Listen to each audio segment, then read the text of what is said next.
so much for joining us. The Treasure State Lifestyles Montana magazine, and also hanging out right now at the Cowboy Hall of Fame, KellyAnne Terry. Did I get that right? You did get that right. Yes, first Good try, job. first try.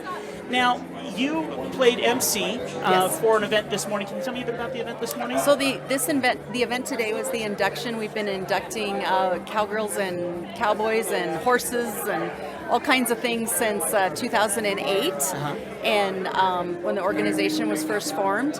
And I've been a board member since 2012. And so this morning we were able to induct 24 people, which was pretty amazing. Yeah. And they represent the Western lifestyle, Western culture, American Indian culture, just the many things that made Montana back in the day, and still continue to move forward in our farming and ranching families, and also in the ethics and lifestyle of people in this Western world. I would call it the Montana way, wouldn't you? Yes, yeah. exactly. Yeah, and it's a beautiful thing. Now, what I love is I'm hearing the background and the history of so many of the amazing folks that are in the Cowboy Hall of Fame, and obviously that extends Cowgirl. Okay, horses as well? Yes. Tell me about the horses. Well, we haven't had too many, but we did have one bucking horse several years ago that was put in. I can't remember his name off the top of my head, but we also had an old racehorse named Spokane who raced in the Kentucky Derby, and he was raised here in Montana. So very, very cool. Yeah. Now you've been on the board for Yes. So tell me a little bit about what it's like being on the board. Well, what a selection you have to go through. Well, actually, how it works is that the board kind of oversees things, but then we are divided up into districts, and then each district has voting trustees that nominate. Yeah. There's 12 districts that nominate, and then also kind of put forth who is going to be in the Cowboy Hall of Fame. It's kind of quite a process. We just had a meeting where we were talking about what the process is. To embrace the integrity of the process and who these people are and stuff. And so, the trustee, we oversee it all, but then the trustees are actually voting and working on those nominations, and then putting on this event as part of the board's process. You're doing it for yourself since 2012 Yes. on the board. Yes. What got you into it? Well, my family homesteaded here, and they came across from Oregon and actually came back. So they went on the Oregon Trail and then came back to Montana. Wow. Yeah, in 1888. And then that's when our brand was first, the A Standing X was first registered, and before Montana was even a state. Oh, my land. So my family raises horses. We've been raising horses forever, throughout the years and stuff, and we actually settled in the Bear Paw Mountains on the High Line, and we raise quarter horses, and it's Weaver quarter horses, the Bear Paws, and so we raise quarter horses and for performance and rodeo, and my dad and my brothers rodeoed, and it's just part of our lives, our culture. Sure. I married a cowboy, and so my son is a kind of a cowboy, cowpoke, as I like to call him. And so it's just very much in my blood, and very much in the blood of these people who put this on, who are here every year, who work so hard to make sure that the culture and the lifestyle is kept alive, and also recognizing those that helped get us here today. Yeah, that's wonderful.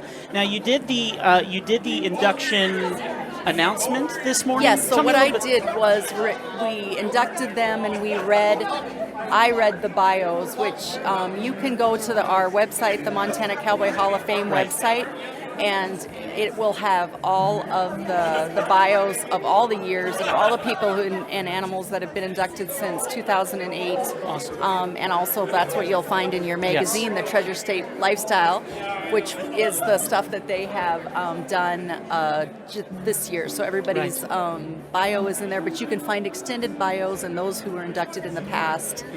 And then the coolest thing is that we have partnered with the Charlie Russell Museum. Yes. And so we have a small gallery there that highlights our inductees and our organization, and it's actually free. Wonderful. So, yes. And then tell me a little bit about what we got going on here tonight, the Hall of Fame Ball. Yes, so tonight's the Cowboy Ball. And it's, they've all been inducted. The families are all here together, and tonight's just a time to kind of raise money for the organization. We have a live auction and a great silent auction, and kind of talking about memberships and those types of things, and just kind of getting together as a group of people and celebrating our Western lifestyle. Tell me a little bit to wrap up here. That Western lifestyle, that Montana way, as you're looking at all these individuals and you're going, this is a person who needs to be a cowboy in this Cowboy Hall of Fame, cowboy, cowgirl, horse. Yes. Cow horse. I'm sorry. Okay. Tell me, what do you look for? What are some of the key ingredients that you find? It's just kind of that integrity of and what they've done, and that kind of pull yourself up by your bootstraps. Yeah. I mean, none of this was easy. No. Even for the people who are still living that we induct, they've lived long, wonderful lives doing what they've loved. Right. And so many times we approach people and we're like, we would like to, work with you and kind of, or their families or whatever, and we'll be like, we'd like to induct you into the Montana Cowboy Hall of Fame. And so many times they're so humble. Oh, I'm not worthy of being in the Cowboy Hall of Fame, because they've just lived their life. That just signs you in a little closer. Yeah. But how they've lived their lives is very admirable. And again, it's preserving that culture, and we like to get those stories out. We want to get those stories out. We want to affect our younger generations. Yes. Because when it comes down to it, I have a feeling it will be harder to find individuals like this in the world if we don't do something soon. Yep, exactly. So some amazing people that we're getting to see tonight. Yes, and I think you're going to get to interview a few of them. Is that right? Wait. Yeah. I can't wait. Yes, yeah. I've heard that there's going to be a couple who are going to be stopping by. I hope that pans out. That is the game plan, and I hear the stories are fabulous. Yeah. Well, you know what? Today I inducted somebody who does a reenactment for the Pony Express.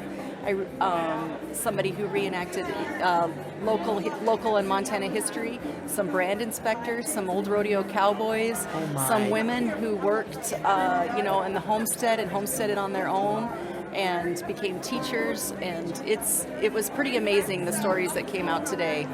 If you like history, we're about to have a lot of fun. Yes, exactly. Thank you so much. I know that first off, pulling you onto camera and putting you in the spot. Oh, that's all right. But you're an MC, this. Yeah, I was going to say, give this girl a microphone, I'm fine. And then finally, I do want to shout out really quick. You are the owner of what hotel? The Calvert Hotel in Lewistown, Montana. All right. How long have you been doing that now? For 5 years. All right. And please stay in Lewistown. If you're ever in Lewistown, come and visit us. Really quick, how many rooms? What do you got there? We have 28 rooms, and we're a kind of a luxury boutique hotel. The Calvert actually has some wonderful history of its own. It was built in 1917 as a boarding house for the ranch kids. Oh! So the ranch kids would come and stay there during the week and go to school, and then they would go home and work on the weekends or in the summer. And then it was made into a hotel and completely redone in 2007. And wow. So yeah, there's wonderful all this Montana history right at our doorstep. Anywhere you look. Yep. And that's the best part. I love history. So keep it tuned in here and all the podcasts that we do coming up next, because you're going to get to see a little bit of history and talk with some of that history that has made Montana what it is today. Yes, exactly. The Montana Lifestyles Podcast is brought to you today by our one and only amazing publication, the Treasure State Lifestyles Montana magazine.